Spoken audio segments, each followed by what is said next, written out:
Assalamualaikum warahmatullahi wabarakatuh. Bersama Ibu Nurlaili Rosida Eskom pada pelajaran Desain Grafis kelas 10 TKJ. Kita akan mempelajari lanjutan dari unsur-unsur desain grafis. Yang ketiga, ilustrasi atau gambar. Istilah ilustrasi berasal dari kata Latin yang berarti menggambarkan, menjelaskan tentang suatu hal. Adapun unsur grafis adalah ilustrasi dalam bentuk gambar sebagai penguat informasi yang akan disampaikan pada orang yang melihatnya. Terkadang visualisasi gambar dalam sebuah ilustrasi akan lebih memberikan penjelasan yang lebih dalam, jelas dan memancing perhatian dibandingkan dengan teks. Jadi, pengertian ilustrasi adalah hasil visualisasi dari suatu tulisan dengan teknik gambar, fotografi, lukisan, atau teknik seni rupa lainnya yang fokus pada hubungan subjek dengan tulisan ketimbang pada bentuknya.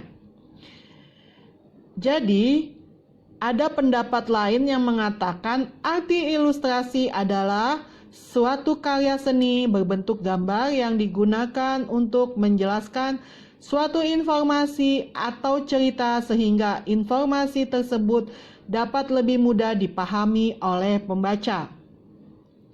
Ilustrasi juga dapat didefinisikan sebagai bentuk visual dari teks sehingga orang yang melihatnya dapat mengerti isi pesan atau informasi di dalamnya meskipun orang tersebut tidak bisa membaca teks. Dengan adanya ilustrasi, pembaca juga menjadi lebih tertarik untuk membaca keseluruhan isi informasi atau cerita yang disampaikan.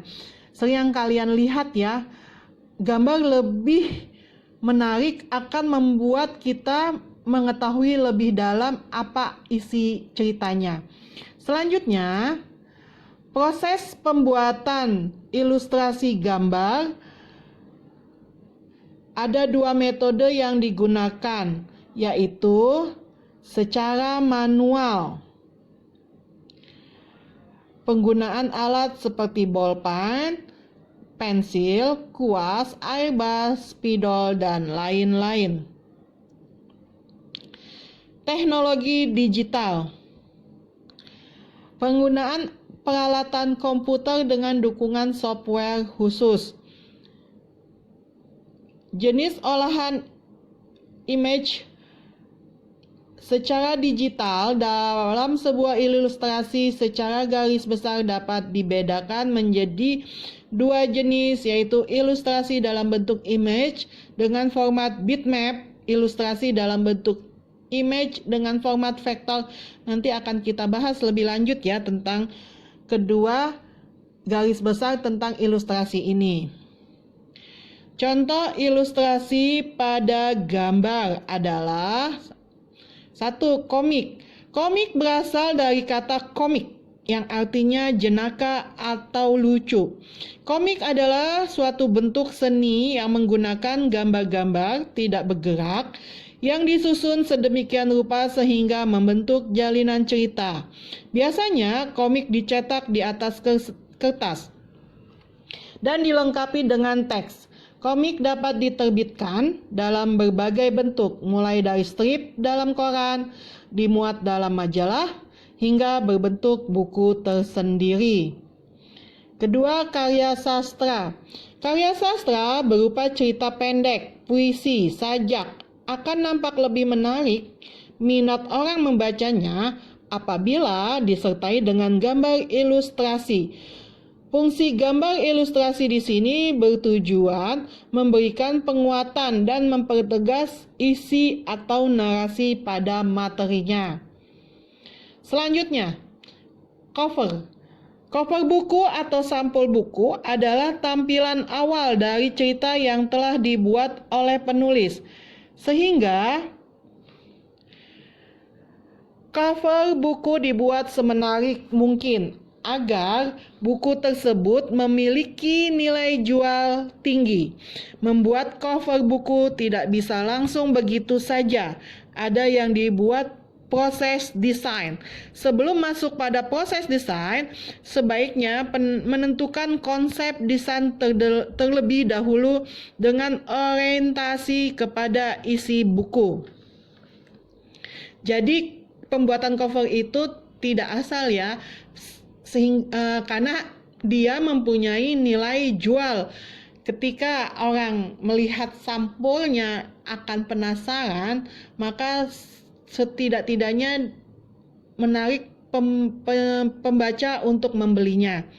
Selanjutnya adalah karikatur. Karikatur merupakan gambar yang bentuknya seperti kartun. Tetapi bentuknya tidak sebagus kartun karena biasanya digunakan untuk dibuat jenaka, mengejek, atau menyinggung suatu karakter. Objek gambar karikatur dapat diambil dari tokoh manusia maupun hewan.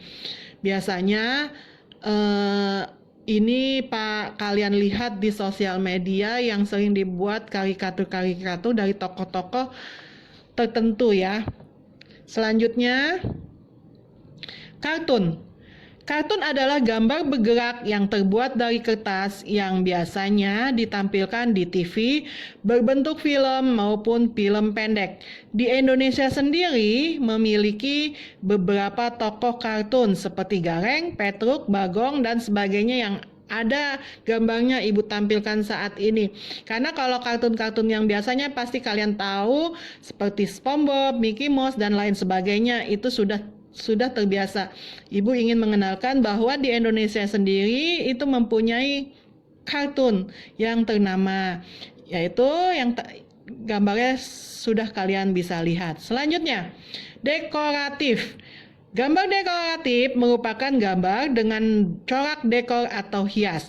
Corak dekor ini biasanya berupa tumbuhan, hewan, bahkan manusia yang sudah digayakan sehingga tidak lagi mirip dengan bentuk yang sebenarnya, tapi tidak menghilangkan ciri khasnya. Seperti ini, dekoratif ini seperti gambar ikan, tapi juga terlihat ada bunga-bunga yang ada di sekitarnya. Berarti ini seperti bahan batik ya kalau ibu bisa bilang. Berarti didekoratifkan, dibentuk yang tidak sebenarnya lagi, sudah dimodif lah. Selanjutnya, realis. Realis adalah sebagai corak gambar yang dibuat sesuai dengan bentuk atau keadaan asli dari objek yang digunakan. Maka dari itu, dalam corak gambar ilustrasi atau realis, hasilnya akan terlihat sama dengan bentuk yang digambar, mulai dari ukuran, bentuk, tekstur, hingga tata letak objek. Maksudnya di sini terlihat kalau seorang pelukis melukis objek tertentu yang menghasilkan mirip sekali seperti gambar yang ibu contohkan ini adalah terlihat ya, dia melukis Mr. Bean. Selanjutnya, vignette sebagai pengisi dari sebuah cerita atau narasi dapat disisipkan gambar ilustrasi berupa vignette. Vignette adalah gambar yang terbuat dari beberapa garis yang membuat sesuatu dan berfungsi sebagai pengisi bidang kosong pada kertas narasi. Pada masa kini, ilustrasi semakin berkembang dengan penggunaan banyak software pembantu seperti Adobe Illustrator, Photoshop, CorelDRAW, dan CAD. Namun, ilustrasi tradisional yang dibuat dengan tangan tetap memiliki nilai tinggi. Berarti vintage adalah gambar yang dilakukan untuk mengisi ruangan kosong pada halaman kertas narasi. Selanjutnya, warna atau color. Warna merupakan salah satu daya tarik dalam dunia desain grafis, yang mana warna-warna yang soft akan menghasilkan kenyamanan tersendiri bagi mata yang melihatnya. Warna merupakan salah satu daya tarik dalam dunia desain grafis, yang mana warna-warna soft akan menghasilkan kenyamanan tersendiri dalam melihatnya. Warna adalah elemen paling dominan dan aspek yang paling relatif dalam desain kehidupan. Persepsi terhadap warna melibatkan respon psikologi dan fisiologi manusia. Jika ditinjau dari psikologi atau emosi manusia, makna dan arti warna yang ada dapat menunjukkan kesan pada objek cahaya, mata, dan otak. Selanjutnya adalah tipografi atau teks.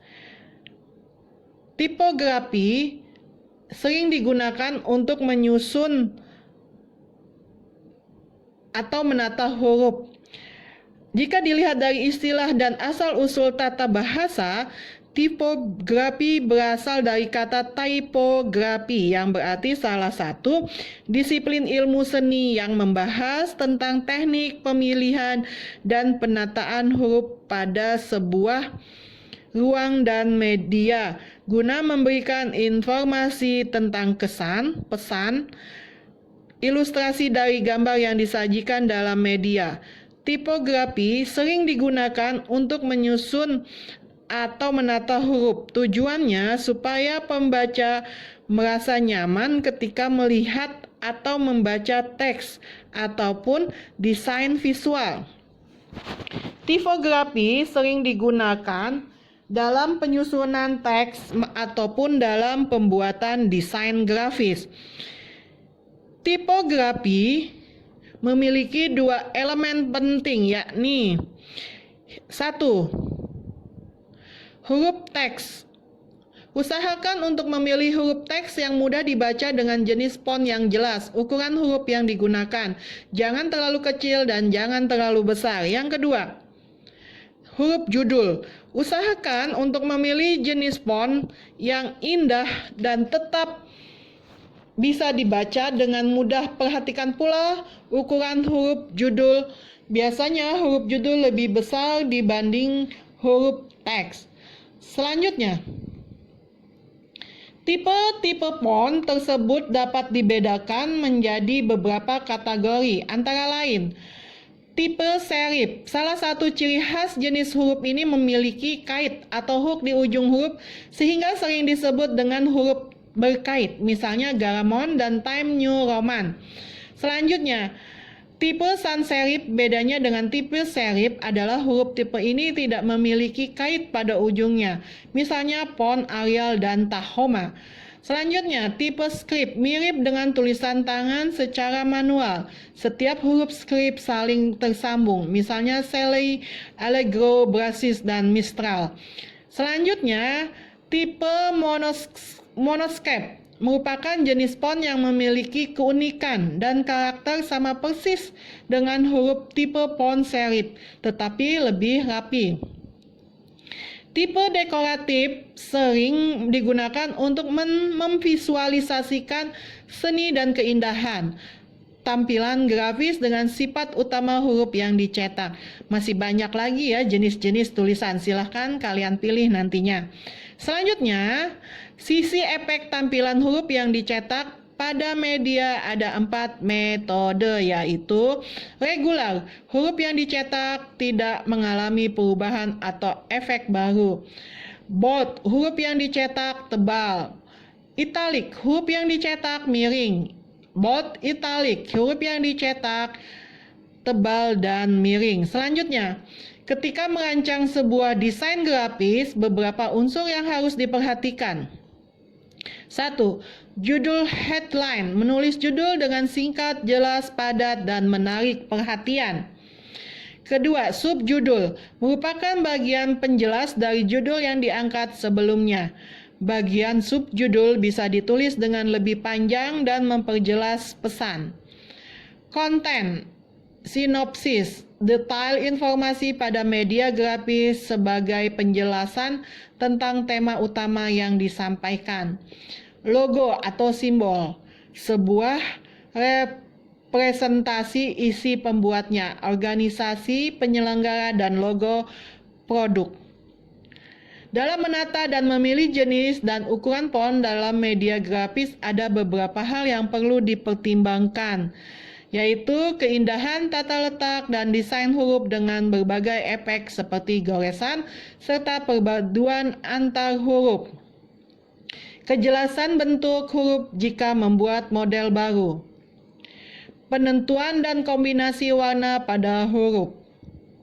Selanjutnya, 6. Ruang atau space. Penerapan ilustrasi dalam ruang atau spasi media akan mempengaruhi cara pandang si penglihatnya dengan mengatur tata letak objek grafis dalam ruang atau media. Kita dapat merasakan benda tersebut seolah-olah jauh, dekat, besar atau kecil, perbedaan tinggi atau rendah.